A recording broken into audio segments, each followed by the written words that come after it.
Des feux de la colère dans plusieurs régions de France hier soir à l'appel de la FNSEA et des jeunes agriculteurs. Ils étaient des centaines à incendier des palettes ou des bottes de paille dans le Val d'Oise, les Yvelines ou encore l'Essonne. Mais aussi dans le Pas-de-Calais, la Marne ou alors en Haute-Garonne, à Capin, s'ils veulent attirer l'attention sur le malaise du monde agricole et surtout dénoncer le projet des ZNT, les zones de non-traitement, près des habitations.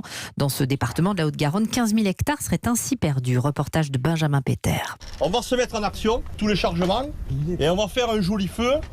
L'hiver arrive, on va commencer à se réchauffer. Du fumier, des ballots de paille et une remorque pleine de vieux pneus sont déversés au milieu du rond-point qui s'embrase en quelques minutes. Si Sébastien est venu, c'est qu'il craint pour l'avenir de son exploitation. Je viens partie de l'exploitation qui est en bordure d'un village dans lequel il y a beaucoup d'habitations. C'est peut-être une vingtaine d'hectares qui vont ne plus être cultivés pour moi. Ça fait une quinzaine de pourcents de l'exploitation. Ça rajoute encore un supplément, alors qu'au jour d'aujourd'hui, on n'arrive pas déjà à se tirer un revenu décent sur les exploitations. Alain est céréalier et producteur de kiwis sur la commune voisine de Caser. Il n'accepte plus que sa profession soit systématiquement pointée du doigt. On est pris pour des pollueurs, c'est pas le cas. Alors que quand même, on nourrit quand même la société.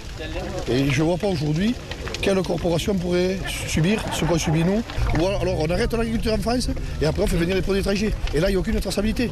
Et ils sont prêts à se mobiliser tous les soirs de la semaine sur plusieurs points du département et ils préviennent, s'ils ne sont pas entendus d'ici vendredi, ils viendront bloquer Toulouse. À Capins, Benjamin Péter, Europe 1. Et c'était le journal de la ZNT d'Europe 1, la Zelani News Transmission. Wow, Merci beaucoup Hélène Zelani.